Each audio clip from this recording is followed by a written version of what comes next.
Hello and welcome to the Pet Travel Insider Podcast, a podcast produced by Starwood Pet Travel to help pet owners who are considering transporting their pets gain an understanding of the process, learn the ins and outs of the import rules for destinations across the globe, and hopefully gather some tips and tricks to make the process go smoother. On the Pet Travel Insider Podcast, we talk to experts including pet transporters, government officials, and vets, all in order to give you the insight you need to approach pet travel with confidence. I'm your host, Adam Melton, VP of Strategic Initiatives here at Starwood, and on today's podcast, we are discussing pet travel to Australia. Pet travel to Australia, as you'll hear, is hands down one of the most difficult destinations to transport a pet to. You have import permits, blood tests, quarantine, paperwork galore, and all of this must be started at least 7 to 8 months prior to your pet's flight to Australia. So there's a lot to discuss. Today, we're sitting down to talk with one of Starwood's own, Sage Ingle. Sage is one of Starwood's pet travel coordinators. Pet travel coordinator is the person that's in charge of a client's move here at Starwood. Every client who signs up with us is assigned their very own pet travel coordinator. And pet travel coordinator is kind of the client's main point of contact and effectively the conductor of the entire move, getting the pet ready by managing vet requirements and documentation, coordinating with airlines and drivers, and just ensuring a seamless and safe end-to-end experience. One of Sage's areas of expertise is Australia, so we're going to sit down with her to discuss the overall rules, common mistakes, and some good tips to make the process go smoother. Sage, thank you so much for joining us on the Pet Travel Insider Podcast. Hey, Adam, it's good to be here. We are discussing Australia with you today. Before we jump into the topic of the day, can you share a little bit with the listeners of how you got into this wild world of pet travel? Yeah, so actually, before this, I was really in food industry. I was a hostess and then worked Starbucks for about 4 years. Okay. And then was mentioning to a friend of a friend that I was looking for a job, and she said there was an opening for a receptionist. So I pretty much jumped on it and started as a receptionist so almost 6 years ago now. And from there, I worked my way up to an assistant pet travel coordinator, and then I became a pet travel coordinator. Right, what you do today, and Yeah. you focus on Australia and New Zealand, right? Correct. Yeah. I've done all of the regions so far, but my main focus now is Australia and New Zealand. Yeah, you've kind of graduated up to that point because, Australia, which is today's topic, Australia is by far the most complicated place to get a pet to, right? Since you've done it all, maybe speak a little bit to your experience of, how easy it is to get a pet to Hawaii or the UK versus Australia. Yeah. I mean, the rules and the timeline are definitely a lot different than anywhere else. When you're moving a pet to, say, the European region, it's very simple in comparison, just microchip, rabies, and then pretty much a health certificate and some treatments. But Yep. But as we'll see today, it's much more complicated for Australia. So yeah, let's just jump into it. If you could start with kind of pretend I'm, never done this before, my first time with, transporting a pet, and I'm headed to Australia. How would you explain it to me if I was a pet owner, kind of the high level process of getting your pet ready for travel and getting over to Australia? What does that look like? okay. So basically, from the start, you want to make sure your pet is microchipped. From there, they can get a rabies vaccine, make sure they're up to date. The first step of beginning the Australia process is doing the identity verification. Essentially, the client has to take in whatever pet to the vet, 2 different USDA accredited vets. At each appointment, the vet will scan the microchip. There will be photos taken of the pet with the microchip scanner, saying the number. And then from there, the vet will complete and sign a document and submit it to the USDA via an online portal. And they'll upload the photos with that as well. After those are uploaded, the USDA will endorse both of those documents. And then in that process, there's a part 3 where we upload both of those information together. And then the USDA and DAF will approve all of the details. And that is when you can actually kind of start the process. Okay, so that's all just the first thing to That is begin the the first step. process. Okay, wow. I thought that was going to be the whole thing, but no, that's just the first step. So then what happens after you have that identity verification completed? Once you do the identity verification, then you can take your pet in to see a USDA accredited vet for the rabies titer blood test. They'll do the blood draw and then send the sample off to the lab. Once the lab receives the blood sample, then the 180-day wait period will begin before the pet can travel. Okay, gotcha. So we have 6 months of waiting. but that's only after the blood draw happens. So before you kind of go on to the next step, what is the kind of minimum lead time that you usually tell clients from, the point that they decide they're moving with their pet to Australia to when the pet heads out and flies to Melbourne? How long is that time span? So generally we say about 7 to 8 months. Sometimes those identity verifications can come back really quickly, but we have in the past seen them take a few weeks or more for each submission. So generally Gotcha. 7 to 8 months, but it could be a little quicker or take a little longer. Gotcha. So about a month or two to kind of do that initial identity verification, and then the 6-month, 180-day waiting period. So then what else is going on during that waiting period after the blood draw happens and the clock starts ticking? During the waiting period, basically we'll wait for those rabies titer blood test results to come back. Generally, those do take about 2 to 4 weeks, just depending on how busy the lab is. As soon as we have those back, we move forward to what's called the RNAT declaration, where we complete a document with the rabies titer blood test result information, pet's microchip number, and rabies details. The USDA will endorse the document, and that kind of takes about 2 to 3 weeks normally. Once we get that back, that's when we can apply for the import permit. In the past, we've seen those it's been up to 8-9 weeks before, but recently it's only been maybe a few weeks. Okay. And then once we have the import permit in hand, that's when we can request the quarantine space. Okay. Gotcha. And then, so quarantine, and how long does that, you request the quarantine space from PEQ, post-entry quarantine, which is the government name of the facility there in Australia. You request that. How long does that take to get a slot? They grant a certain date of arrival? Is that how it works? So we have to request a specific date of arrival. Okay. Generally, we're doing this a couple of months in advance. So the date is generally open.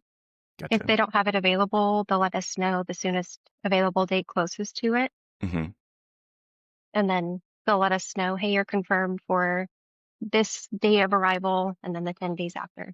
Gotcha. Okay. So you have a date of arrival, that kind of, then you can figure out the exact export date. And then what happens between that period of getting the quarantine arrival date and the day that the pet takes off? So pretty much kind of going through that is the next thing would be a vet appointment that the owner has to take care of for their pets. Okay. Generally, so for dogs specifically, they have to have an external parasite treatment 31 or more days ahead of the departure date. Okay. And then it has to be kept up to date every 30 days before export. Okay. So we'll have them go in generally about 31 to 35 days before the departure date. They'll go in, get the internal and external parasite treatments, the required blood testing, which is the leishmania and phantom. Okay. And then if a pet is not fixed, they also have to do the Brucella canis. Okay. People's heads are spinning at this point. All these like Latin terms and the days and so yeah. Okay, but we're almost there. We're almost to export. We're almost there. Yeah, okay. And we do help. We can assist with the blood testing. So if the vet isn't really aware of exactly what's needed, we do offer using our ProtoTech account. That way we can send the vet the paperwork, make sure we call the correct testing and everything. But after that first appointment, then it's pretty much a waiting game for the owner. We are able to request the flight booking about 21 to 30 days in advance. Sometimes some airlines are a little different. And then from there, we have to do the final health exam within 5 days of departure. Okay. Generally, our team does take care of this with a partnered USDA accredited vet. And at that time, we'll do a health exam, make sure the pets are fit to fly. They'll do another round of the internal and external parasite treatments. And then we'll complete the international health certificate, which the USDA endorses for travel. Okay. And then that's it. And then they get on the airplane and they fly. Okay. Yeah, pretty much. All right. That's it, right? Okay. And we'll dive in a few minutes into the quarantine, because obviously once the pet arrives in Melbourne, all pets have to arrive at Melbourne. They can't arrive at any other Australian port of entry. They have to arrive in Melbourne. They go to quarantine. And so we'll dive into that in a minute. But just to back up, to kind of put this in perspective, you said that there's a 180-day waiting period, but there doesn't seem to be a lot of sitting on one's hands, just sitting in there waiting. There's a lot that has to be done during that 6 months. You stay pretty busy, right? Yeah, so for the most part, the owners, if they work with us, they don't have to worry about as much since we do take care of a lot of that background import processing. But there's pretty much always something happening. Yeah, gotcha. And you hinted at, you said the dogs require blood testing, and that's, just to clarify, that's different than the rabies titer blood test that starts the 180-day waiting period. These are other specific tests that happen after or during that waiting period, but those are only for dogs, right? That is correct. Only for dogs. Okay, The cats don't have any other blood testing needed. gotcha. Okay, so that is to say, it's a little bit easier if you're transporting a cat. Just a little bit. Gotcha. Okay. But as far as that's really that's the main difference, is just that the dogs require that extra blood testing. The cats are the same otherwise, right? Uh, yeah, kind of. So with Okay. that final parasite treatment that I said 31 to 35 days hmm in advance, hmm cats can actually get it 3 weeks in advance. Okay. So slightly different timeline. Gotcha. Cats can do Okay. 21 to 30 days ahead of departure, where dogs have to do 31 or more and then kept up to Gotcha. date. Gotcha. Okay. So slightly different timing, but the broad strokes are the same, except for the blood testing. That's only dogs. Okay. Gotcha. And you mentioned one of those blood tests. It depends on whether the dog is neutered or spayed. Is that right? What That does is that right. look like? Is it okay? So the Brucella canis is only needed if the pet is not fixed. Okay. Gotcha. Okay. But Okay. aside from that, it's just one blood test. There hmm is an optional blood test if an owner doesn't want their pet to be vaccinated. It's the leptospirosis vaccine. Okay. Generally, we recommend if the pet has never had it or it's been years since hmm they've had it, then we can opt for the blood test. Okay. But if the pet's been vaccinated for it within the last couple of years, it's safer to just revaccinate and then use that for travel. Gotcha. Okay. All right. So thank you for that overview. Very detailed, and I'm sure there's other, timeline aspects and, minute details that we probably didn't even get into, but that's the high level overview. We weren't lying when we said it is the most difficult country to get a pet into, at least from the US. So there is that. Let's talk a little bit now about the quarantine, because as we mentioned, the pets arrive, and this is the same for dogs and cats. The pets arrive at Melbourne, and then they're taken to Mickleham, the post-entry quarantine facility in Mickleham, which is about, 20 or 30 minutes from the Melbourne airport. Is that right? Yeah, that sounds about right. Okay. So they're taken there, and then what does that quarantine look like? Like, what is that experience for the pets? How long do they have to stay there? Those sorts of details. So pretty much, generally, the update from quarantine after pets arrive will come in within a few hours, just depending on the flight's arrival time. But once pets are there, they're all settled into their own spaces. Okay. Australian quarantine does not let family pets stay together just Okay. for safety reasons. They want to make sure that pets are looked over and make hmm sure they're eating enough, drinking, Yep. using Yep. the restroom. Gotcha. So Overall, so if you have multiple pets, you're saying they're each in their own kennel runs or correct. rooms, right? Okay, gotcha. Yeah. Okay. And then generally they don't send out a lot of updates voluntarily, but you can reach out for updates. So I know a lot of owners sometimes have a hard time with that, but hmm they will Yep. provide an update if requested. They're also Gotcha. very good about reaching out if they notice any issues. So like if a pet isn't eating normal or anything like that, losing weight, they will hmm notify the owner.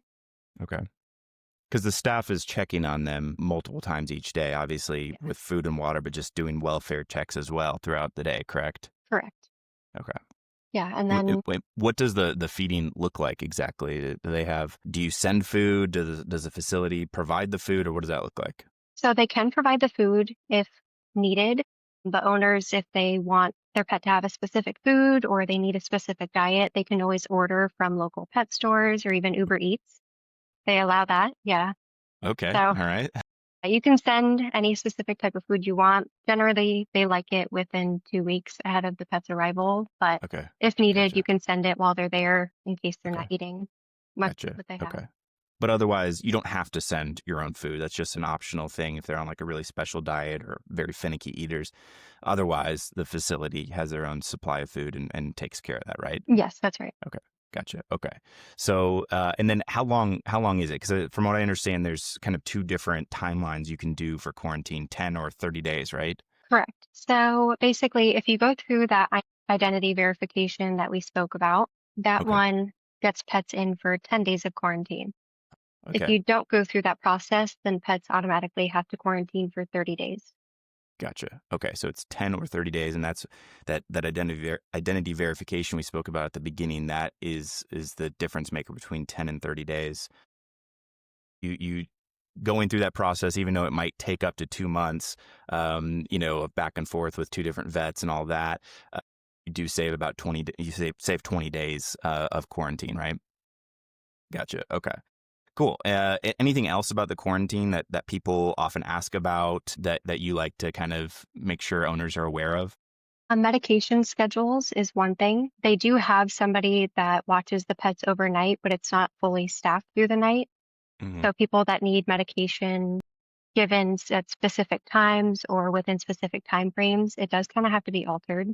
So Okay. generally they can do like a 9 to 4 time Okay. frame for meds. So in advance, if you want to kind of change up your pet's medication schedule just to make it so that way the quarantine facility can give it once or twice a day at that specific time, Yep. that is one thing. Gotcha. Otherwise, if a pet just eats morning and night, they'll just adjust it Gotcha. to their time frames. Okay. And how do they get the medication? Do we help with sending that over, or do they have to get new medication in Australia, or how does that work? So we do help with sending it over. So for pets traveling from the US with medication, there is a specific animal care declaration that the quarantine facility requires. Otherwise, we do reach out to the vet for medication letters just to specify more instruction and detail. And Sure. then those documents have to fly with the original medication packaging, whether it's a bottle or package. Uh-huh. That'll all fly together with the pet. And then we do send all of the documents for pre-approval. That way everyone's aware that it's coming and it's needed. Okay, so let's talk about now that the quarantine is done, either the 10 or 30 days. And actually, how many, most of our clients are do you see most of them doing the 10-day, going through the identity verification and then doing 10 days, or what does that breakdown look like? Yeah, so most clients do the identity verification to do 10 days. I think I've Okay. only had less than a handful Okay. opt for the 30 days in the Okay. last couple of years. So Gotcha. Okay. it's really not common. Gotcha. So then they finish that either 10 or 30 days. Most of the time our clients are doing 10-day quarantines. They finish that, and then you just pick up at the facility if you're in the Melbourne area. Is that right? So they do email us a couple days ahead of the release date. We actually have to schedule an appointment with the facility. Okay. So we have to make sure we have like the contact person's name, email, Australia phone number if they have one. Hmm. And then they'll kind of request a time frame, which is between 10 a.m. to 12 p.m. Gotcha. Then we email back with those details, confirm the appointment, and then that person has to be the one picking up the pet. Okay. Gotcha. All right. And then, so what happens though if the owner lives in Sydney or Perth or somewhere outside of Melbourne? What are the logistics of that? How does that work? So we do partner with Jet Pets in Australia for those moves that go onward after quarantine. Okay.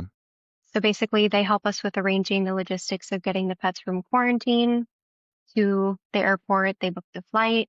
And then in certain areas, depending on where you're going, they can deliver home from the Okay. airport. But there are Gotcha. some where owners have to pick up. Gotcha. Okay. So we can arrange a full door-to-door service even if you're living somewhere outside of Melbourne. Okay, great. So let's back up and talk about the flight to Australia. What do those flight logistics look like? It seems like we have kind of two options. We either use Qantas on a direct flight to Melbourne, or we can use Qatar out of some of the other US cities through Doha. So kind of unpack what those two options look like for listeners. Okay. So with Qantas, we can go out of LA pretty much year round. Okay. We can go out of Dallas anytime outside of the summer months. Okay. That being the direct flight, it's just pretty simple once they get going. But in advance, we do have to have the pets checked in for the flight about 5 to 6 hours ahead of the departure time. So we'll meet or pick up from the owner and Hmm. we'll take care of going to the cargo station, getting the pet checked in. They'll have a final walk, and Gotcha. then we get their kennel zip tied and ready for transport. Okay. Gotcha. Now, So that works great if you're local to the LA, Southern California area, or somewhere around Dallas. But how does it work if you're not located there? I mean, what are the logistics for getting the pet to LA or Dallas for So in some cases, certain animals can fly domestically, also depending on time of year with weather. Size matters too, but we can generally transport domestically through a flight, or owners will do cross-country road trips just to kind of get one last trip out before they move. Gotcha. Okay. Okay, cool. So it really depends on the size of the pet, whether or not we can do a domestic flight to get to LA. And then obviously temperature during summer, we have some restrictions there. Okay, so that's the direct on Qantas route, but we also have Qatar. So what does that look like using Qatar Airways? So for Qatar, we can go out of a lot more airports. So we have more East Coast options. This kind of opens up options for people that can't make it across the country and their pets, they can't drive or do anything like that. So with that one, we generally have to be checked in about 4 to 5 hours before the flight time. And then from there, the pets will take off and they'll go to Doha, where they have a really great animal lounge. The pets will pretty much just kind of have a layover about 4 to 5 hours. They'll be taken off, fed, given water, won't go potty or litter box as needed. Mm-hmm. And then they'll get onto their connecting flight to Melbourne. And generally, the arrival on those specific flights is like after 4 p.m. Okay. So we can only arrive Wednesday, Thursday, or Friday with those time frames. Gotcha. Okay. All right. So a little bit longer itinerary, right? You have two longer flights versus just one flight with Qantas. But I guess there's probably some benefit because you kind of have home field advantage in a lot of cases, right? If you live in Georgia, we can use Qatar out of Atlanta. And so you don't have to figure out that first mile, or that first leg of getting the pet to Dallas or LA, you can just do all the final vet work and the health certificate and everything kind of at home just prior to departure and get on that Qatar flight and then you're off, right? Yeah, exactly. And Qatar is a little bit cheaper as well, being that it has a layover rather than a direct flight. Gotcha. Yeah. And sometimes people worry about the layover, but as you kind of already hinted at, it's a really nice facility that Qatar operates. I've actually been there personally. It is it's a brand new facility, first of all, and it's just very well built. It's immaculate condition, nice and clean, and great staff. So no issues in your experience with that layover, right? No, not at all. Yeah. Yeah. And they have time, they get out of their travel kennel and go into a larger run and they get food and water and everything. So yeah, it's a really nice experience for the pets. So even though you have a little bit of a net longer trip, to my mind, being able to do most of that final vet work at home or close to home is the benefit of using Qatar, right? Yeah, exactly. Gotcha. Okay, cool. So we've talked about the travel logistics and we talked about quarantine. Let's back up a little bit to that identity verification process. From what I understand, that was actually introduced after some fraudulent paperwork took place, right? Saying that the pet had done the rabies blood test, 6 months in advance, and maybe it hadn't. And so there was some fraudulent paperwork. And so the Australian government implemented this identity verification and unpack that process a little bit more. It is kind of an annoying hoop that people have to now jump through because of some dishonest folks, but kind of unpack that process a little bit more. And are there any issues or points of friction in that process that you experience?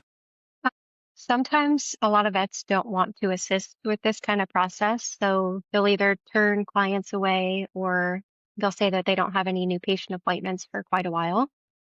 That is an issue that we run into. Some vets are willing to help, but they don't know a lot about the process, so they need a little more hand-holding.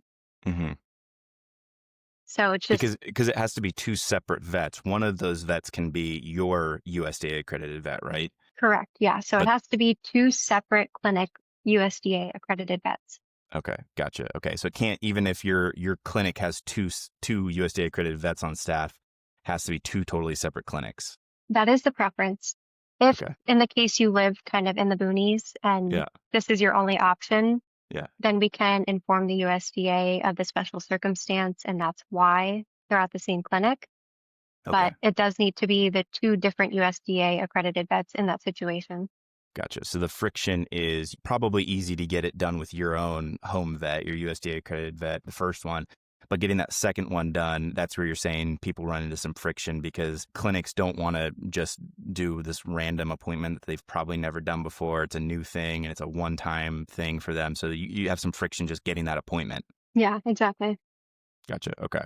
And then what exactly is happening at that appointment? How does this process of having these two different vets, how does that verify the identity and prevent fraudulent paperwork? What's the logic there? So at the appointment, they have to scan each pet's microchip, and then they'll take photos of the pet with the scanner. We pretty much need like a face shot, a body shot, and Wow. then just a couple of extra photos just to show this is the pet with this number. Gotcha. So those photos get uploaded with the document that the USDA endorses. Okay. So both vets have to do the exact same thing. Of course, the pictures will be a little different, but as long as they show what we need, that gets the pet approved. That So it's all microchip is that pet. So it's all about a photo. It seems a little bit low tech, but I guess it works. You take the picture of the microchip scanner and make sure that the face of the pet matches because they're actually, I think I heard too that they're making sure that the pet in the picture matches the markings and the colors that are described on the paperwork, right? Yeah. So that paperwork for the identification, we ask them to specifically put extra color or markings that we don't know, just getting paperwork offhand. So we have them be as descriptive as possible, and their date of births need to match 100% across all the paperwork. That's one thing to definitely keep in mind. Okay. But yeah, so specific markings, colorings, anything that's kind of unique to that pet. Gotcha. Okay. So you mentioned some of the friction there is just getting a second appointment with a second USDA accredited vet, but any other kind of mistakes or issues that happen during that process that you've experienced, things to watch out for?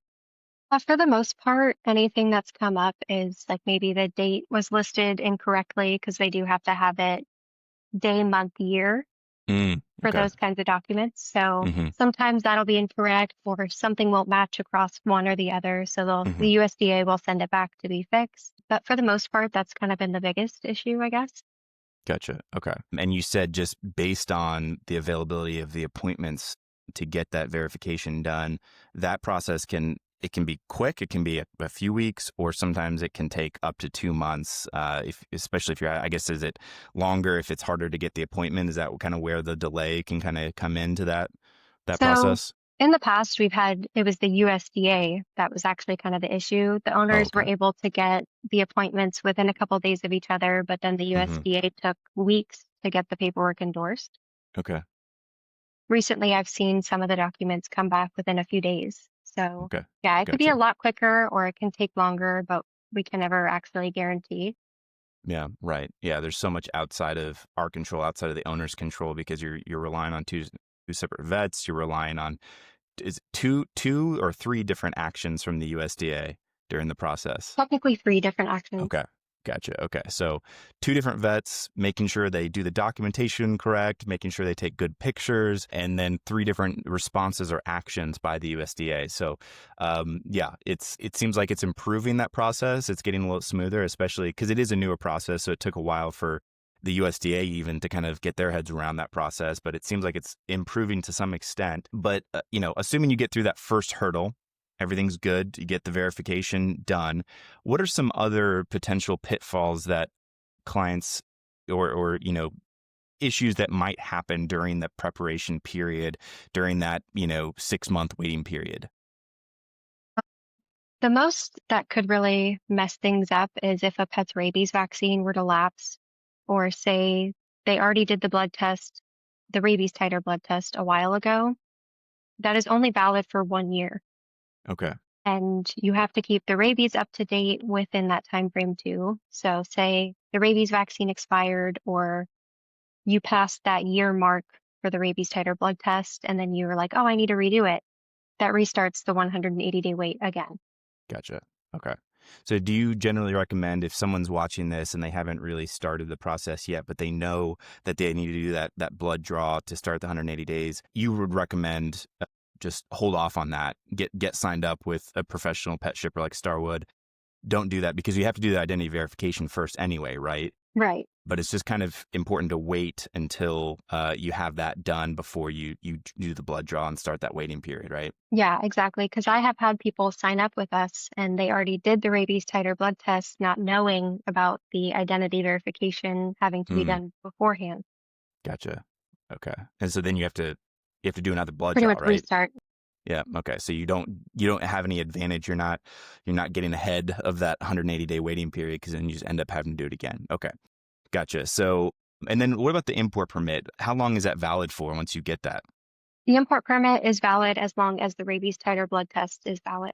Okay. So up to 1 year. Exactly. So Okay. basically, you have that 6-month waiting period from the date the lab receives the blood sample until a pet can travel. And then you have a 6-month window where they can actually travel. Gotcha. Okay. Perfect. All right. Well, that seems like it really, you've given us a good overview. You've kind of named some of the pitfalls, common mistakes that might happen. Are there any other kind of common misconceptions that clients bring to you when they're starting this process? Anything that you hear that might be, not correct, but that's maybe on the internet somewhere, or, for some reason they have this idea about pet travel in general or pet travel to Australia specifically? Any misconceptions that you hear that you kind of have to undo? I think for the most part, people just kind of only hear or see the horror stories of Mm, pets traveling in planes or being in quarantine, when in hmm reality, I personally haven't had any major issues or things that hmm couldn't have just been helped with a vet coming in to hmm check on a pet in the hmm 5, 6 years I've been here. Yeah. So Yeah. people just kind of see the worst, but they don't really dive a little bit deeper to see all of the good. Right. So Right. they expect the worst, but the pets end up doing so much better than we even anticipate just because we're the owners, we're nervous. It's a scary process to put your pet through, but Yeah. Yeah. in the end, Yeah. they're unfazed. Right. Yeah. It seems like sometimes the humans are more nervous than the pets themselves, right? Yeah, Just because definitely. yeah. Yeah.